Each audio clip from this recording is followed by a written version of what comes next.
नमस्कार. Creative MPSC या YouTube चॅनलमध्ये आपल्या सर्वांचं हार्दिक स्वागत आहे.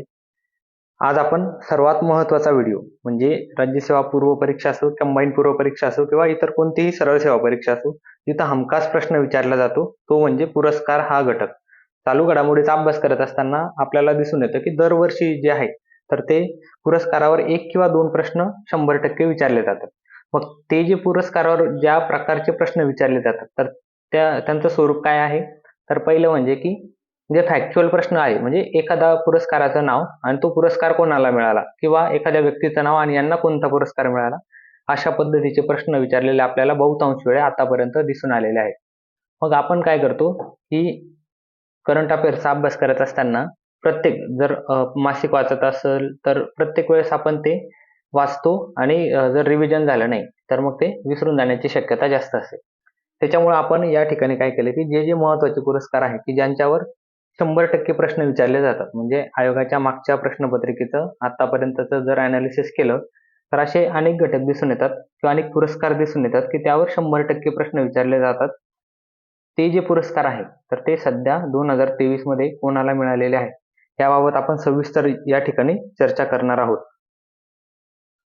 ही जी PDF आहे पुरस्काराची, तर ही आपल्या क्रिएटिव्ह एम-पी-एस-सी हे जे टेलिग्राम चॅनल आहे, त्याची लिंक मी डिस्क्रिप्शनमध्ये दिलेली आहे. तर त्या लिंकवर जाऊन तुम्ही टेलिग्राम चॅनलला जॉइन करून ही जी PDF आहे, तर ती स्वतःजवळ ठेवून डाउनलोड करून त्याची झेरॉक्स करू शकता. म्हणजे जेणेकरून रिव्हिजनला सोपं पडेल. आणि आपलं जे आहे तर क्रिएटिव्ह एम-पी-एस-सी या चॅनलला तुम्ही जर जॉइन केलं, तर त्यामध्ये आपली जी करंट अफेअर्सची जी बॅच आहे, की ज्यात आपण गेल्या 2 वर्षाचं करंट अफेअर्स जे परीक्षेच्या दृष्टिकोनातून म्हणजे प्रश्न जे फॅक्च्युअल जास्त विचारले जातात, तर ते प्रश्न आणि त्यांच्या ज्या फॅक्ट्स आहेत, तर त्या अनुषंगाने आपण घेतलेल्या आहेत. तर ती सुद्धा जॉइन करू शकता.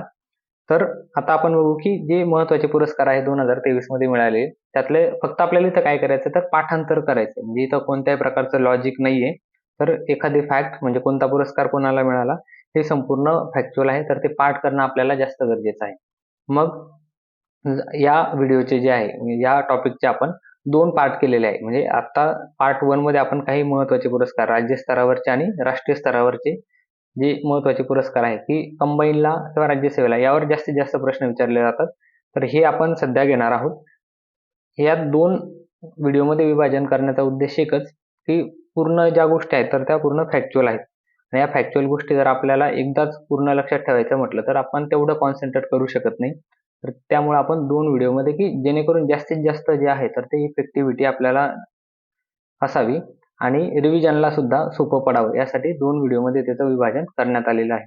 पुन्हा एकदा सांगतो, की हे पुरस्कार जे आहेत, तर ते आपल्याला फक्त पाठांतर करूनच लक्षात ठेवणं गरजेचं आहे.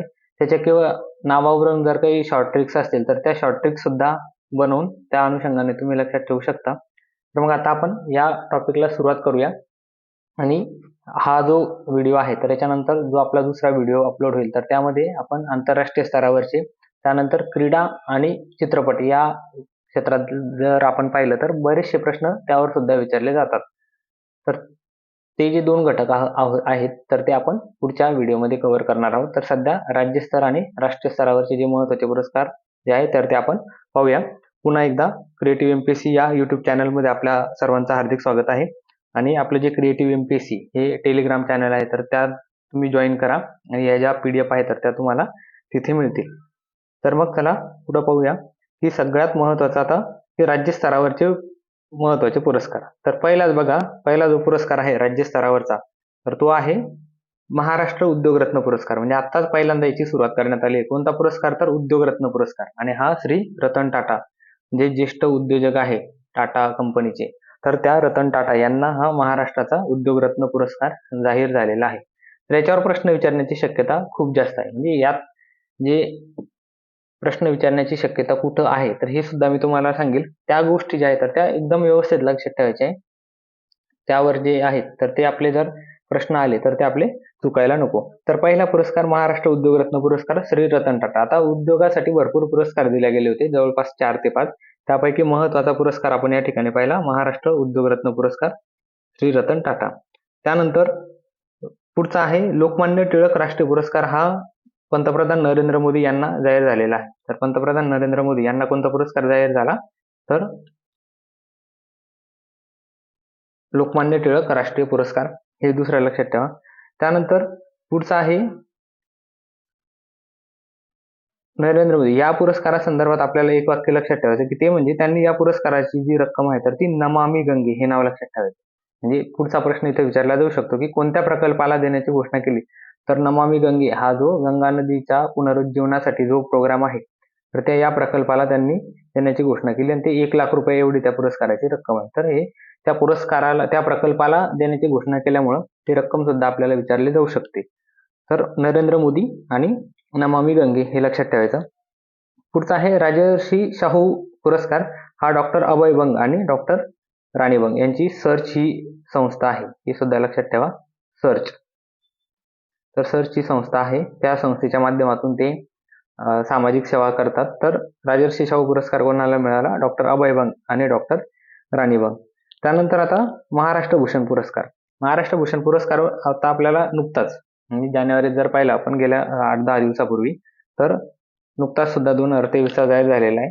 तर 2022चा हा पुरस्कार लक्षात ठेवा आप्पासाहेब धर्माधिकारी आणि 23चा आहे श्री अशोक सराफ, हे जे अभिनेते आहेत तर यांना हा पुरस्कार मिळाला. तर इथं सुद्धा लक्षात ठेवा की ज्यावेळेस आपल्याला प्रश्न विचारला जाईल त्यावेळेस प्रश्न नेमका कधीचा विचारला आहे. म्हणजे असं दिला जाऊ शकतं की महाराष्ट्र भूषण पुरस्कार 2022 हा कोणाला मिळाला, परंतु आपल्याला बऱ्याचदा काय होतं की आपण फक्त वाचतो की महाराष्ट्र भूषण पुरस्कार आणि लगेच ऑप्शनमध्ये जाऊन उत्तर शोधण्याचा प्रयत्न करतो. तर तो 2022चा विचारला आहे की 2023चा हे लक्षात ठेवा. 2022चा जर विचारला तर आप्पासाहेब धर्माधिकारी आणि 2023चा जर विचारला तर श्री अशोक सराफ, हे जे अभिनेते आहेत तर त्यांना हा पुरस्कार मिळालेला आहे. पुढचा आहे लता दीनानाथ मंगेशकर पुरस्कार. आता या नावाचे अजून सुद्धा आपल्याला पुरस्कार येतील. तर हा सध्या लक्षात ठेवा की लता दीनानाथ मंगेशकर पुरस्कार हा श्रीमती आशा भोसले, लता दीदींच्या ज्या भगिनी आहेत तर त्यांना हा पुरस्कार मिळाला. लता दीनानाथ मंगेशकर कोणाला तर मग आशा भोसलेंना हा पुरस्कार मिळालेला आहे. त्यानंतर आता आपण जे पुढचे पुरस्कार आहे, आता या पानावरचे जे पुरस्कार आहे तर हे सर्वात जास्त महत्वाचे. म्हणजे आतापर्यंत जर पाहिलं तर 2 ते 3 वेळेस ह्याच्यावर प्रश्न विचारलेले दिसून येतात. ते का विचारतात हे सुद्धा आपण या ठिकाणी पाहू की राज्य शासनाचे हे जे मराठी भाषा विभागाचे पुरस्कार आणि सांस्कृतिक विभागाचे पुरस्कार, हे जे 2 घटक आहेत तर हे राज्य शासनाचे असल्यामुळं महाराष्ट्राच्या संदर्भात हे प्रश्न जास्त विचारले जातात. तर हे जे पेज आहे तर हे सगळं आपल्याला लक्षात ठेवायचे. जे 7च्या 7 पुरस्कार आहेत तर हे सर्वात महत्वाचे आहे. एखादा प्रश्न यावर विचारला जाऊ शकतो. त्यातला आता बघा की विंदा करंदीकर जीवन गौरव पुरस्कार हा मिळाला आहे प्राध्यापक चंद्रकुमार नलगे यांना. प्राध्यापक चंद्रकुमार नलगे यांना कोणता मिळाला, तर विंदा करंदीकर. असं आपण लक्षात जर ठेवायचं म्हणलं तर विंदा चंद्रकुमार असं सुद्धा लक्षात ठेवू शकतो. म्हणजे लक्षात कसं ठेवायचं की जे नाव आहे तर नावाचं काही साधर्म्य असेल तर त्यावरून किंवा काही शॉर्ट ट्रिक्स बनवून लक्षात ठेवण्याचा प्रयत्न करू. आपण काय विंदा चंद्रकुमार असं लक्षात ठेवू. त्यानंतर अशोक केळकर पुरस्कार. तर अशोक केळकर पुरस्कार हा 2 वेळेस विचारला. 2018च्या कंबाईनच्या प्रिलिम्सला विचारला होता, पुन्हा 2021ला सुद्धा विचारला होता. तर श्री अशोक केळकर पुरस्कार हा कोणाला मिळाला, डॉक्टर विठ्ठल वाघ. डॉक्टर विठ्ठल वाघ यांना हा तो पुरस्कार मिळालेला आहे, हे लक्षात ठेवा. डॉक्टर विठ्ठल वाघ हे नाव लक्षात ठेवायचं आहे. त्यानंतर पुढं कविवर्य मंगेश पाडगावकर पुरस्कार 2022च्या प्रिलिम्सला विचारला होता. कविवर्य मंगेश पाडगावकर पुरस्कार हा कोणाला मिळाला, तर डॉक्टर दत्ता भोसले.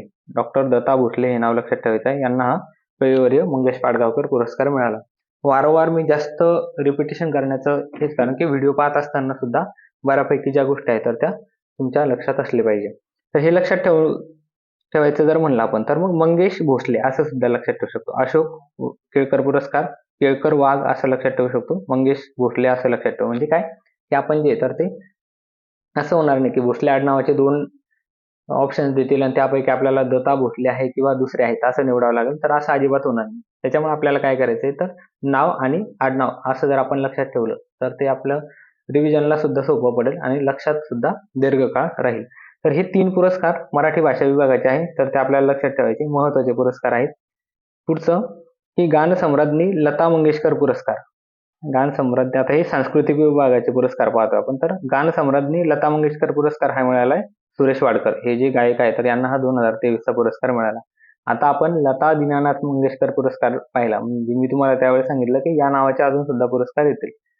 तर पुढचं कोणाला, तर गानसम्राज्ञी लता मंगेशकर पुरस्कार कोणाला मिळाला, तर सुरेश वाडकर 2023चा मिळाला. पुढचा आहे पंडित भीमसेन जोशी पुरस्कार. तर हा पंडित शशिकांत मुळे, पंडित असं लक्षात ठेवा. पंडित शशिकांत मुळे यांना 2023चा पंडित भीमसेन जोशी पुरस्कार मिळाला. त्यानंतर नटवर्य प्रभाकर पणशीकर पुरस्कार, तर अशोक समेळ, प्रभाकर अशोक समेळ असं आपण लक्षात ठेवू शकतो. म्हणजे पूर्ण नाव लक्षात ठेवल्यापेक्षा जे आहे तर ते काही म्हणजे पुरस्काराचं आणि जो पुरस्कार कोणाला मिळाला त्यांचे जे नावं, एक एक नाव जर लक्षात ठेवलं तर ते आपल्या लक्षात ठेवायला जास्त सोपं पडेल. तर नटवर्य प्रभाकर पणशीकर पुरस्कार कोणाला मिळाला? मग अशोक समेळ यांना हा पुरस्कार मिळाला. आणि शेवटचा आहे अण्णासाहेब किर्लोस्कर पुरस्कार, पंडित मकरंद कुंडले. अण्णासाहेब किर्लोस्कर, अण्णासाहेब कुंडले असं लक्षात ठेवू शकतो आपण. तर हे लक्षात ठेवा की हे जे 7च्या 7 महत्वाचे आहे प्रश्न विचारले जाऊ शकतात आणि त्यातही सुरुवातीचे जे वरचे 3 आणि खालचे जे 2 आहे, गानसम्राज्ञी लता मंगेशकर आणि पंडित भीमसेन जोशी, या 5 पुरस्कारावर प्रश्न विचारण्याची शक्यता खूप जास्त आहे. तर त्यामुळं ह्या ज्या गोष्टी आहेत तर हे सुद्धा आपल्याला लक्षात असलं पाहिजे. याचे तुम्ही स्क्रीनशॉट सुद्धा काढून घेऊ शकता पुरस्काराचे, किंवा आपल्या क्रिएटिव्ह एमपीएससी या टेलिग्राम चॅनलला हे सर्व PDF जे आहे तर ती उपलब्ध करून देण्यात आलेली आहे. तर आता आपण पाहिलं की राज्य स्तरावरचे पुरस्कार होते. आता राज्य स्तरावरचे हे जे जवळजवळ आपण 8 ते 10, 7 आणि 5, 12 जे पुरस्कार पाहिले, तर या 12 पुरस्कारापैकी एक पुरस्कार विचारण्याची शक्यता खूप जास्त आहे. जे काही आता एवढ्या साऱ्या पुरस्कारामधून इथं मोजके घेण्याचं कारण म्हणजे की आपल्याला कोणत्या पुरस्कारावर जास्त विचारण्याची शक्यता आहे, तर ती शक्यता लक्षात घेऊन इथं फार जास्त फॅक्च्युअल पाठ न करता जे मोजकं आहे तर आणि ज्याच्यावर जास्त शक्यता आहे तर ते घेण्याचा या ठिकाणी प्रयत्न केलेला आहे. आता पुढचा आहे की राष्ट्रीय स्तरावरचे पुरस्कार. तर राष्ट्रीय स्तरावरचे पुरस्कार पाहायचे आपल्याला. यातला प्रश्न कुठे विचारले जातात, तर पहिला म्हणजे साहित्य अकादमी पुरस्कार. साहित्य अकादमी पुरस्कारावर आतापर्यंत बऱ्याच वेळा प्रश्न विचारलेले आपल्याला दिसून येतात. तर साहित्य अकादमी पुरस्काराबद्दल सुरुवातीला आपण काही माहिती जाणून घेऊ. 2019च्या कंबाईनच्या प्रिलिम्सला हे विचारलं होतं. तर 24 भाषेत हा पुरस्कार दिला जातो. मग 24 भाषेत हा दिला जातो. आता 24 कोणत्या, तर 22 प्लस राजस्थानी आणि इंग्रजी.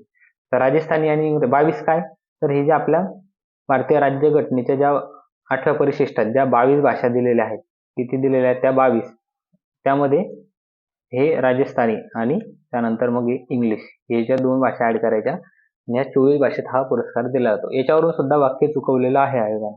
याची स्थापना झाली साहित्य अकादमीची 1954ला. या पुरस्कार जो आहे तर 1955 पासून द्यायला सुरुवात करण्यात आली. तर स्थापना आणि सुरुवात या दोन्ही गोष्टी लक्षात ठेवा. 54 आणि 55 इथं सुद्धा आपलं विसरल्या जाऊ शकतं.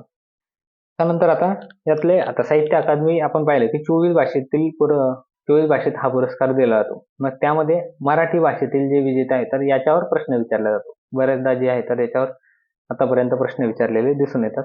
मग आपल्याला लक्षात ठेवायचं की मराठी भाषेतील कोण, तर यात 3 प्रकारचे पुरस्कार दिले जातात. साहित्य अकादमी पुरस्कार, बाल साहित्यासाठीचा पुरस्कार आणि युवा साहित्यासाठीचा पुरस्कार. तर साहित्य अकादमी कृष्णात खोत हे नाव लक्षात ठेवायचं. त्यानंतर कशासाठी मिळाला, तर रिंगण यासाठी. रिंगण काय आहे, तर कादंबरी. आता लक्षात ठेवा, एकदा काय विचारलं होतं आयोगानं, म्हणजे काव्य संग्रहाच्या ऐवजी कादंबरी असा शब्द उल्लेख केला होता. त्याच्यामुळे ह्या व्हिडिओमधल्या ज्या ज्या काही फॅक्ट आहेत तर त्या खूप जास्त महत्त्वाच्या आहे. जवळपास सर्वच फॅक्ट लक्षात ठेवण्याचा आपल्याला या ठिकाणी प्रयत्न करायचा आहे. तर साहित्य अकादमी कृष्णात खोत, त्यानंतर रिंगण आणि ही कादंबरी. म्हणजे असं सुद्धा रिंगण या काव्य संग्रहास मिळाला असं सुद्धा एखाद्या वाक्यात दिलं जाऊ शकतं. तर ते काव्य संग्रह नाही, तर ते काय, कादंबरी आहे. रिंगण ही काय, कादंबरी. कोणाला मिळाला? कृष्णात खोत यांना मिळाला. कोणता पुरस्कार? साहित्य अकादमी. त्यानंतर पुढचं बाल साहित्य पुरस्कार. आता बाल संदर्भात कोणता, तर एकनाथ आवाड यांना मिळाला. आणि घेई छंद आनंद हा जो त्यांचा काव्य संग्रह आहे. म्हणजे काय, कोणत्या गोष्टी, या चारी गोष्टी आपल्याला लक्षात ठेवायच्या. म्हणजे बालसाहित्य ही 1, त्यानंतर एकनाथ आवाड 2, घेई छंद आनंद 3 आणि काव्य संग्रह, या गोष्टी सर्व आपल्याला लक्षात ठेवायच्या आहे. कादंबरी, काव्य संग्रह यामध्ये सुद्धा आपलं कन्फ्युजन होऊ शकतं. त्यानंतर पुढचा आहे युवा पुरस्कार. विशाखा विश्वनाथ यांना हा पुरस्कार मिळाला. त्यांचा एक काव्य संग्रह आहे, यांचा सुद्धा काव्य संग्रह. तो आहे स्वतःला स्वतःविरुद्ध उभं करताना या काव्य संग्रहासाठी विशाखा विश्वनाथ यांना युवा साहित्य पुरस्कार मिळाला. तर साहित्य अकादमी, बाल साहित्य, युवा हे 3 लक्षात ठेवायचे. फक्त साहित्य अकादमी जो आहे तर तो कादंबरीसाठी मिळाला. म्हणजे लक्षात ठेवण्यासाठी अजून आपण सोपं याला कसं करू शकतो, तर कादंबरीसाठी हा पुरस्कार मिळाला होता. ती कादंबरी कोणती होती? रिंगण. आणि बाकीचे जे 2 आहेत तर ते काव्य संग्रहाला. आता यासोबतच आपण उर्दू भाषेचा एक पुरस्कार बघू. आता उर्दू भाषेचा पुरस्कार पाहण्यामागं महत्वाचं कारण म्हणजे ज्यांना तो मिळाला, डॉक्टर सादिका नवाब. तर या महाराष्ट्राच्या आहेत. म्हणजे महाराष्ट्राच्या व्यक्तींना जर एखादा पुरस्कार मिळाला तर त्यावर सुद्धा प्रश्न विचारले जाऊ शकतात. म्हणजे आपण मराठी भाषेतील 3 तर पाहिलेच, परंतु आता उर्दू भाषेतील पाहण्याचं कारण की डॉक्टर सादिका नवाब हे महाराष्ट्रातील आहेत, त्यांना हा पुरस्कार मिळाला. त्यांची एक कादंबरी आहे, त्या कादंबरीचं नाव काय तर राजदेवी की आमराई. राजदेवी की आमराई म्हणजे आपल्याला हे सुद्धा लक्षात ठेवायचं आहे. राजदेवी की आमराई या कादंबरीसाठी त्यांना हा पुरस्कार मिळालेला आहे. तर हे साहित्य अकादमी संदर्भात ज्या महत्त्वाच्या गोष्टी आहेत तर त्या आपल्याला या ठिकाणी लक्षात ठेवायच्या आहे. इथं प्रश्न विचारण्याची शक्यता खूप जास्त आहे. राष्ट्रीय स्तरावरचा सर्वात महत्त्वाचा पुरस्कार कोणता जर असेल तर तो म्हणजे साहित्य अकादमी पुरस्कार. त्यानंतर आता पुढचा आहे गांधी शांतता पुरस्कार. आता इथं सुद्धा आपल्याला गांधी शांतता पुरस्कार आणि पुढचा आहे इंदिरा गांधी शांतता पुरस्कार. या दोन्ही गोष्टी वेगवेगळ्या आहेत, दोन्ही पुरस्कार वेगवेगळे आहेत. त्या अनुषंगाने हे आपल्याला लक्षात ठेवायचं आहे.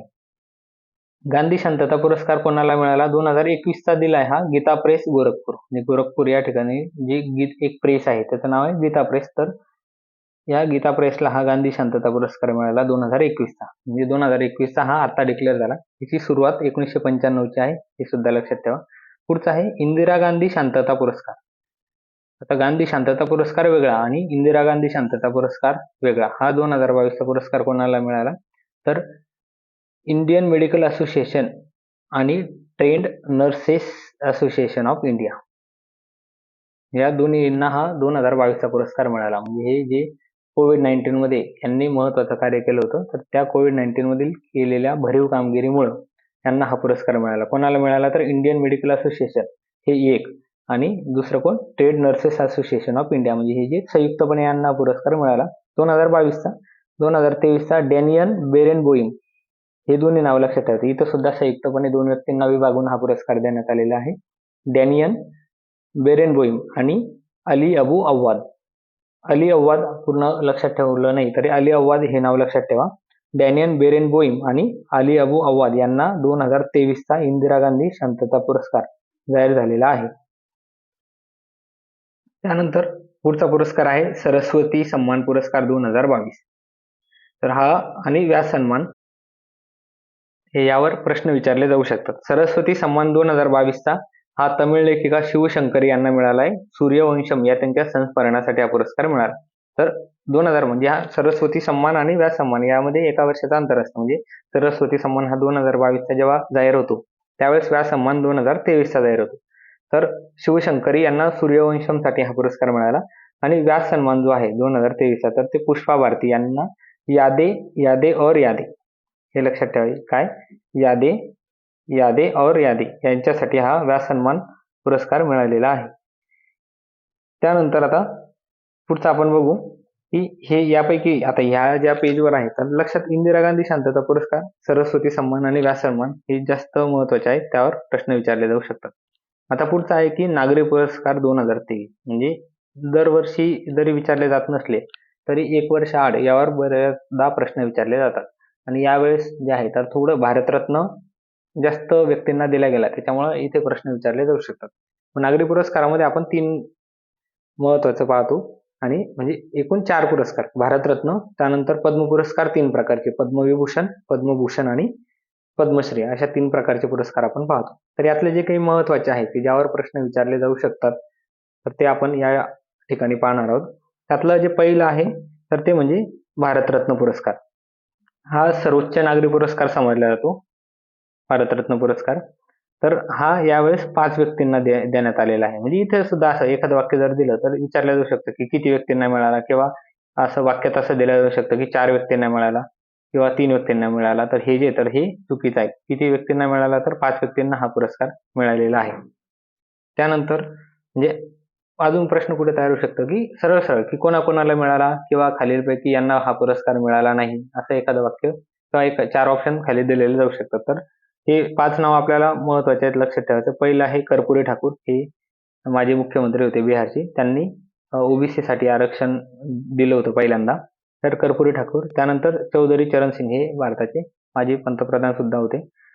त्यानंतर MS स्वामीनाथन जे आपल्याकडे जी हरित क्रांती जी आहे ग्रीन रिव्होल्यूशन, तर त्या ग्रीन रिव्होल्यूशनचे जनक हे भारतातील MS स्वामीनाथन यांना म्हणून ओळखलं जातं. ज्येष्ठ कृषी तज्ज्ञ ते आहेत डॉक्टर MS स्वामीनाथन. चौथं आहे PV नरसिंहराव, हे माजी पंतप्रधान. आणि 5वं लालकृष्ण अडवाणी, हे भाजपचे ज्येष्ठ नेते आहेत. तर यांना हा पुरस्कार देण्यात आला. म्हणजे हे 2014 पासून पहिल्यांदाच असं झालं की एकापेक्षा 5 व्यक्तींना एकदाच हा पुरस्कार देण्यात आलेला आहे. तर ते नाव लक्षात ठेवा: कर्पूरी ठाकूर, चौधरी चरण सिंग, MS स्वामीनाथन, PV नरसिंहराव आणि लालकृष्ण अडवाणी. हे 5शी नावावर प्रश्न वेगवेगळ्या पद्धतीनं विचारले जाऊ शकतात.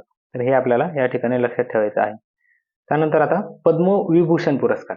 म्हणजे आता जर आपण एकदा पाहिलं की 2019ला राज्यसभेला काय झालं होतं की पद्मविभूषण यावर प्रश्न विचारला, आणि तो प्रश्न सुद्धा वेगळ्या पद्धतीचा होता की आपण जनरली लक्षात ठेवतो की कोणता पुरस्कार कोणाला मिळाला.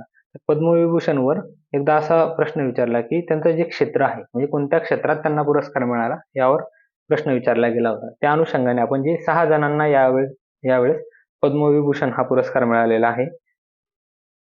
तर त्यातलं पहिलं म्हणजे बाळकृष्ण दोशी. तर हे कोणत्या क्षेत्रातील आहे? आर्किटेक्चर मधले ते आहे.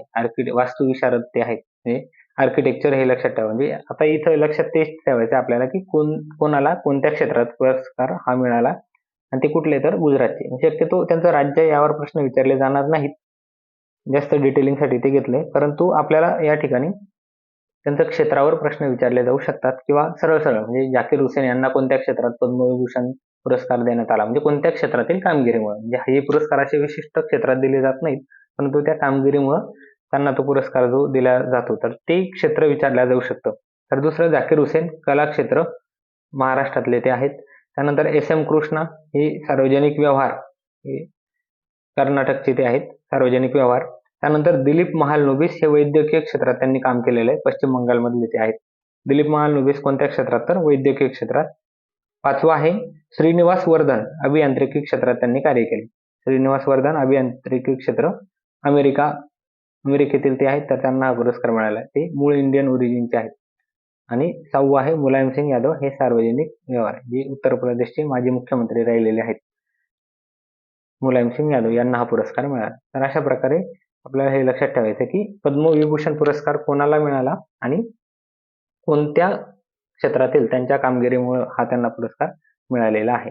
आता तिसरं आहे की महाराष्ट्रातील विजेते. म्हणजे अजून डिटेलिंग जर यात करायची म्हणलं तर अशा पद्धतीचा सुद्धा प्रश्न विचारला जाऊ शकतो की म्हणजे आपण भारतरत्न सर्वोच्च नागरी पुरस्कार असल्यामुळे ते लक्षात ठेवलं. त्यानंतर पद्मविभूषण यावर सुद्धा हे महत्वाचे आहे, ते लक्षात ठेवलं.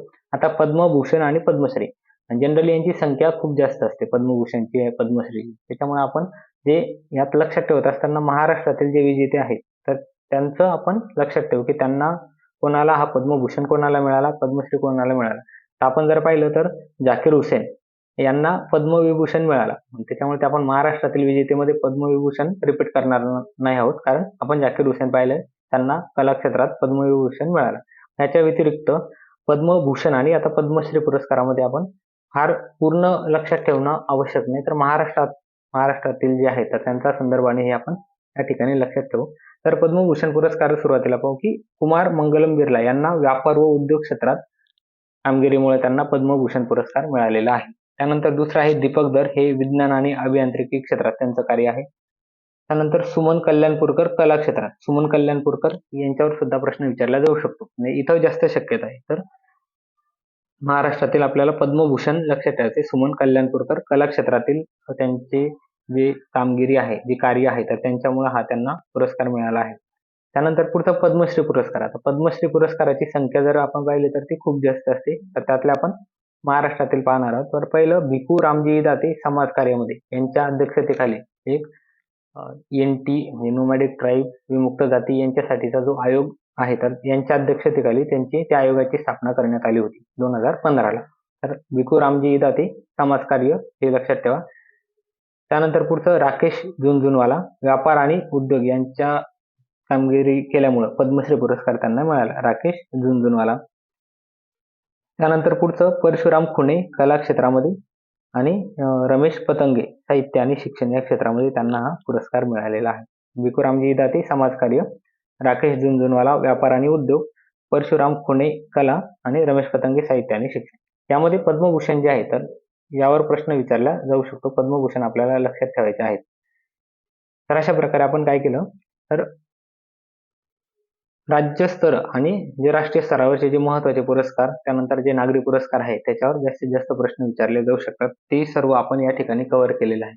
तर हे या व्हिडिओमध्ये आपण सध्या एवढंच पाहणार आहोत. यानंतर पुढच्या व्हिडिओमध्ये आपण आंतरराष्ट्रीय स्तरावरचे, त्यातही चित्रपट क्षेत्र आणि क्रीडा क्षेत्रातील, की जिथं वारंवार प्रश्न विचारले जातात, तर त्या अनुषंगानं पाहणार आहोत. आणि ही जी PDF आहे, तर ते आपल्या क्रिएटिव्ह MPSC या टेलिग्राम चॅनलला आपल्याला उपलब्ध होईल. तर मग भेटूया पुढच्या व्हिडिओमध्ये. धन्यवाद.